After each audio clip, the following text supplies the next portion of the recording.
aujourd'hui, je vais vous parler de votre signe, ou de votre ascendant, c'est peut-être votre ascendant.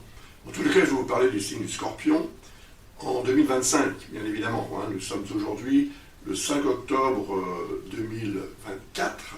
Je fais toujours ces vidéos un peu en avance. Cette année, je suis un petit peu en retard. Certaines personnes me réclament, mais bon, ça va venir. Hein, la patience est mère de toutes les vertus. Donc, le 31 mars, c'est pas maintenant, mais il y a un événement important qui va se produire pour la première fois depuis 165 ans. Oui, Neptune va changer de signe. Elle va passer en Bélier le 31 mars. Et derrière elle, pas si loin, se trouve Saturne, qui est en Poisson depuis 2023, depuis mars 2023.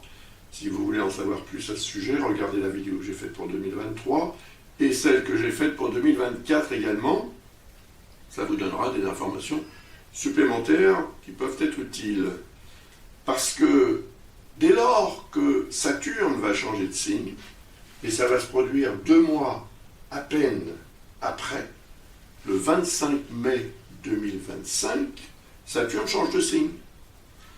Lui, ce sera pour la première fois depuis 29 ans et demi. Donc c'est moins long que Neptune, c'est sûr. Mais la conjonction qui va se produire en Bélier est unique. Enfin, si on peut dire, puisqu'il va y en avoir quasiment 2. Alors, le fait que Neptune change de signe, c'est quand même, par rapport au signe du Scorpion, un événement. Parce que Neptune, depuis 2012 quand même, depuis février 2012, Neptune est en Poisson. Et en Poisson, elle est en harmonie avec le signe du Scorpion, parce que ce sont 2 signes d'eau. Et les signes de même élément sont facilement mélangeables, donc on va dire compatibles et complémentaires. Saturne vous a apporté un degré de capacité de réalisation accru pendant son transit en Poisson, qui va se terminer. Donc pour l'instant, aujourd'hui encore, et jusqu'au 25 mai, vous allez quand même pouvoir profiter de cette énergie intéressante, car elle représente quand même cette capacité de réalisation concrète, qui peut avoir des répercussions à long terme. Maintenant, le signe du Scorpion est le premier dont on se préoccupe aujourd'hui, donc les autres suivent de cette façon. Ça veut dire que le signe des Poissons, c'est le 5e à partir du Scorpion.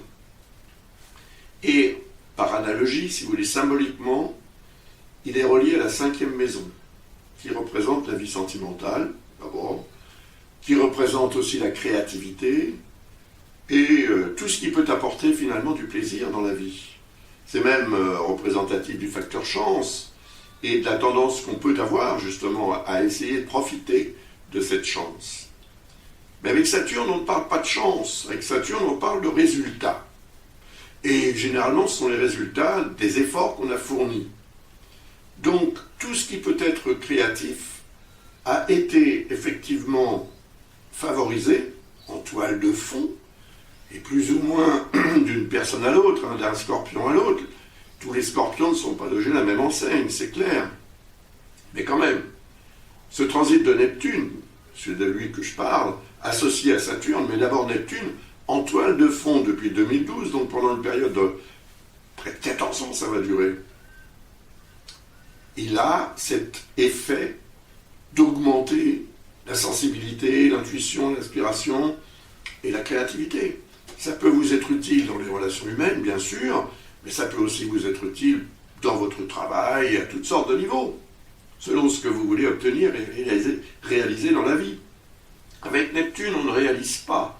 Avec Neptune, on est dans, comment dire, dans la contemplation, on est dans le rêve, on est dans l'idéal qu'on souhaite atteindre, on est dans une sorte de capacité de perception augmentée quand il y a ce genre de configuration.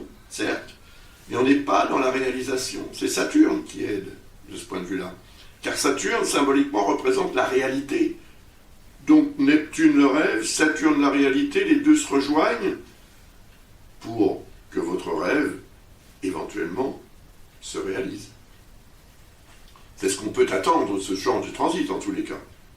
Donc il y aura une première étape qui peut se manifester fin mars, lorsque Neptune change de signe, pour passer en bélier, et ensuite, le 25 mai, ou fin mai, on va dire, lorsque Saturne lui-même change de signe. Bien. Ça vous donne une première étape, hein, en 2 temps d'ailleurs, hein, 2 mois d'intervalle pratiquement. Donc, ces 2 planètes vont se retrouver très proches, mais pas vraiment en conjonction. Bon, c'est vraiment ce qu'on peut appeler une conjonction si on trouve ça dans un thème natal, c'est sûr. Mais bon, en termes de transit, il faut être plus précis. Et ici, on est dans le 6e signe, à partir du Scorpion. 6e signe, 6e maison, c'est le travail et la santé, le quotidien, les responsabilités au quotidien, en fait, le quotidien en général, c'est-à-dire, vous venez le matin, vous vous préparez, vous allez travailler, vous revenez le soir, etc. Donc, ça, c'est une option, mais il y a aussi la santé, il y a aussi, si vous ne travaillez pas, tout ce que vous avez à faire au quotidien, c'est tout. Donc, la maison 6 représente ce quotidien, qui peut être agréable ou moins agréable. En tous les cas, ce que vous aurez fait au cours des 14 années de transit de Neptune en Poisson, normalement devrait vous être utile pour obtenir quelque chose qui fait partie peut-être de ce que vous espérez depuis tant d'années et que vous n'avez pas encore pu véritablement concrétiser, réaliser. Alors,